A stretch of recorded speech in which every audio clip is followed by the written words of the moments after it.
Hello students, कैसे हैं आप लोग? बच्चों, आज मैं आप लोगों के लिए BEd second year 9th paper assessment of learning में कंस्ट्रक्टिंग पोर्टफोलियो नामक टॉपिक पे आज हम लोग डिस्कस करेंगे। What is portfolio? सबसे पहले सवाल ये उठता है कि पोर्टफोलियो कहते किसे हैं।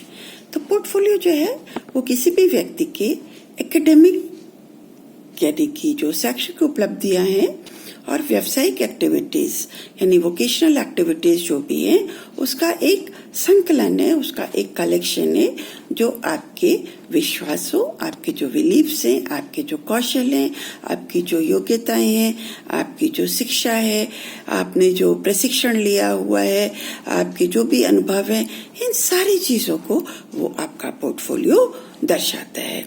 ये आपके व्यक्तित्व और आपकी कार्यनीति के बारे में भी जानकारी प्रदान करता है। पोर्टफोलियो में सबसे आवश्यक प्रासंगिक शैक्षणिक और व्यावसायिक अनुभवों को चुनना और उन्हें आसानी से समझे जा सकने वाले प्रारूप में रखना शामिल है। यानी कि अगर आपका पोर्टफोलियो आपने कहीं पर शैक्षिक डॉक्यूमेंट्स लगा रखे हैं, कहीं पर एक्सपीरियंस लेटर लगा रखे हैं, ऊपर नीचे टेढ़े मेढ़े ऊबड़ खाबड़ सब लगे हैं, तो वो आपका एक प्रॉपर पोर्टफोलियो नहीं कहला जाएगा। उसमें आपको आसानी से समझे जा सकने वाले प्रारूप में रखना होता है, जिससे कि नियोक्ता आपके ऑर्गेनाइजेशनल कौशल, संचार कौशल और आपका जो कैरियर में है उस कौशल, जिस भी कैरियर में आप हैं उस कैरियर से संबंधित कौशल के बारे में आपके नियोक्ता को आपके बारे में पता चल सके।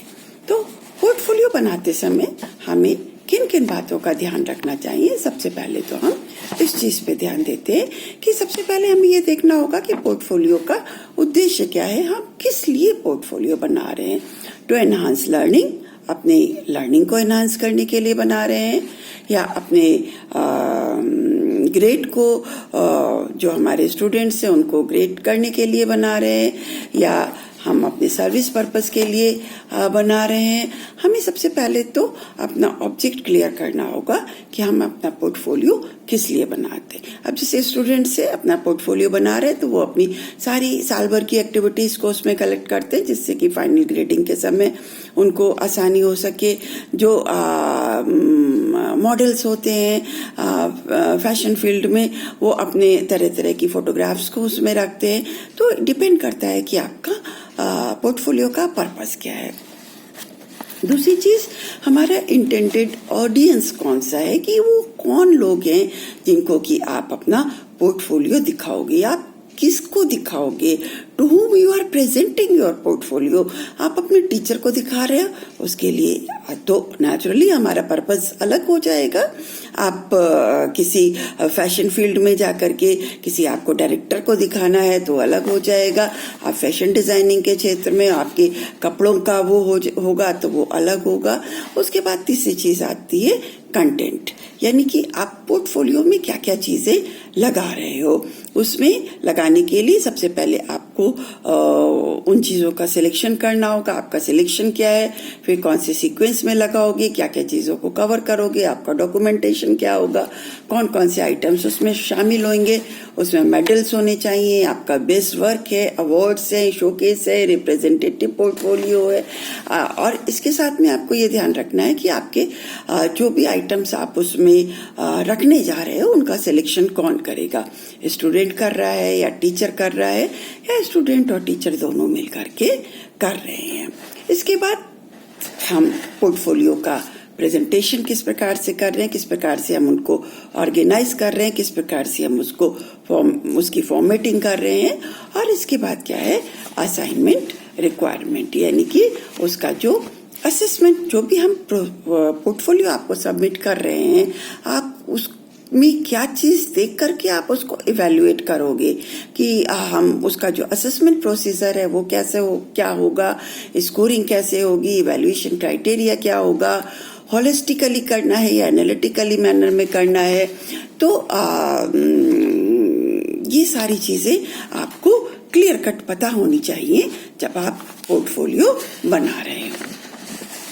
तो अब पोर्टफोलियो का जब आप बनाते हैं तो आपको चयन करते समय कुछ बिंदुओं का ध्यान रखना चाहिए कि आप जो कुछ भी बना रहे हो, कब में कोई भी काम कर रहा हो, सबसे पहली चीज है कि आप उसे सहेजे, संभाल कर रखें और उसके बाद चयन करें कि आप अपने पोर्टफोलियो में क्या शामिल करेंगे। कई बार क्या होता है, हम अपने स्टूडेंट्स को साल भर में कुछ कुछ काम देते रहते हैं। कभी हमने कोई असाइनमेंट दिया, कभी कोई असाइनमेंट दिया और बच्चे उनको इधर उधर फेंक देते हैं और जब बाद में उनसे समय पर मांगा जाता है तो फिर वो आपके सामने उसको दोबारा से प्रस्तुत नहीं कर पाते हैं। तो सबसे पहली चीज है कि आप जो कुछ भी बनाएं उसको सहेजे और संभाल कर रखें। इसके बाद दूसरी चीज है वो क्या है, ओरिजिनलिटी।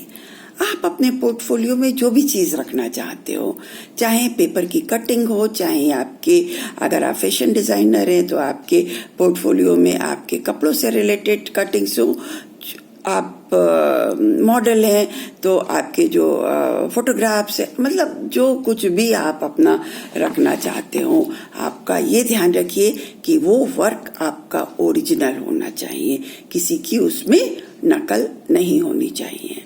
इसके अलावा तीसरी चीज जो आप जब ध्यान रखें तो पोर्टफोलियो के लिए वस्तुओं का चयन करते समय इस बात का ध्यान रखें कि कौन सा कार्य आपके कौशल को, आपकी दक्षताओं को और आपकी उपलब्धियों को सबसे अच्छी तरह से प्रदर्शित करेगा। आपने जो भी काम करा है उसका सर्वोत्तम नमूना उसमें संलग्न करें, यानी कि जो बेस्ट है आपका उसको आप उसमें लगाएं। फिर आप अपने बारे में या आप जिस भी कार्य क्षेत्र के बारे में, जिस भी कार्य क्षेत्र में आप काम करना चाहते हैं, जिस उद्योग में आप प्रवेश करना चाहते हैं, उसके बारे में आप क्या सोचते हैं, आपके कॉन्सेप्ट्स क्या हैं, आपके बिलीफ्स क्या हैं, इन सब का एक संक्षिप्त विवरण उसमें शामिल होना चाहिए। इसके अलावा आपके पोर्टफोलियो में आपके कौशल और आपका जो भी एक्सपीरियंस है उसका आप अपने प्रमाण पत्र हैं, आप डिग्री है, डिप्लोमा है, आपके जो भी आपको पुरस्कार मिले हुए हों, आप अगर आपने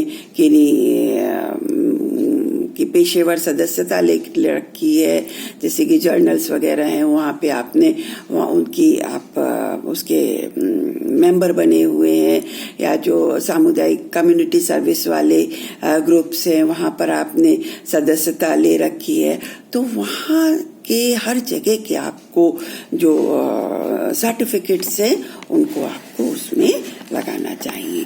जहाँ कहीं से जो कुछ भी आपके कैरियर से रिलेटेड हो, जो कुछ भी आपकी उपलब्धियों से रिलेटेड हो, वो सारी चीजें आप उसमें शामिल करें।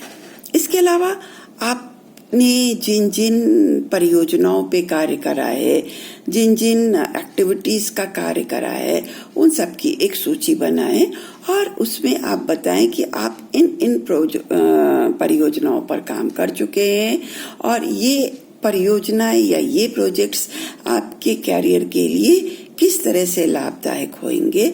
आप उन सभी कौशलों की, उन सभी योग्यताओं की सूची बनाएं जो कि आप कि उस फर्दर जिस भी फील्ड में आप जाना चाहते हो उसके लिए बेनिफिशियल हो। इसके अलावा अगर आप टीचिंग जॉब में हैं या आप किसी अध्ययन वाले उसमें हैं तो आप एक लिस्ट बनाइए जिसमें आपके द्वारा ली गई कक्षाएं तथा उन कक्षाओं में जो स्टूडेंट्स हैं उनके द्वारा अर्जित ग्रेड शामिल हो और आगे ली जाने वाली कक्षाओं की योजना भी उसमें शामिल हो कि आप आगे मतलब बच्चों के लिए आपका फर्दर प्लानिंग्स क्या क्या है। इसके अलावा आप अपने पोर्टफोलियो में 3 से 5 लोगों की नाम, उनका एड्रेस भी आप उनको लगा सकते हैं एज ए रेफरेंस, जो कि आपकी व्यावसायिक योग्यताओं को सत्यापित कर सकते हो, जैसे कि आप अपने संकाय के जो भी सदस्य हो या जहाँ पर आपने इंटर्नशिप करी हो वहाँ के जो पर्यवेक्षक हो या रोजगार के पर्यवेक्षक या अन्य गतिविधियों के पर्यवेक्षक उसमें शामिल हो सकते हैं।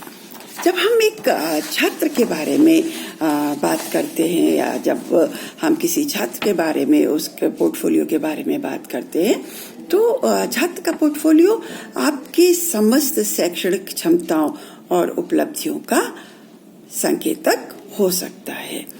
आप अपनी शैक्षिक उपलब्धियां, रुचि के विषय, सराहनीय असाइनमेंट कार्य या परीक्षा प्रतिलेप, पुरस्कार, जो भी डिबेट्स में आपको पुरस्कार मिले हैं या आपके पास जो कुछ भी है अच्छे से अच्छा, आप उसको उसमें शामिल कर सकते हैं। यदि आपके पास पाठ्येतर कार्य या कोई अन्वेषण है, जैसे आपने खेल कूद में गए हैं, आप एनसीसी में हैं, आप एनएसएस में हैं, उस तरह का कोई सर्टिफिकेट अगर आपके पास है तो आप उन्हें भी प्रस्तुत कर सकते हैं। तो छात्रों को अपना पोर्टफोलियो स्थापित करने, काम का चयन करने और इसे अपने प्राथमिकताओं के अनुसार व्यवस्थित करने का अवसर देकर सीखने की प्रक्रिया का सशक्तिकरण का पोषण किया जाता है। इसके अलावा इसके लिए चिंतन और आलोचनात्मक सोच कौशल की आवश्यकता होती है, जो कि पोर्टफोलियो प्रक्रिया को प्रामाणिक और वास्तविक बनाते हैं। अंत में बस ये ध्यान रखें कि कार्य की गुणवत्ता मात्रा से अधिक महत्वपूर्ण होती है। ऐसा ना हो आप उटपटांग कार्य सारा रख दे और जो आपका बेस्ट कार्य है वो आपका रह जाए। तो पोर्टफोलियो में आपको अपने सिलेक्टेड पीसेस, यूनिक पीसेस यानी कि क्वालिटी के ऊपर आप ध्यान दें, क्वांटिटी के ऊपर ध्यान ना दें। Thank you. आई होप कि ये वीडियो आपको अच्छा लगा होगा। Thank you. Bye bye.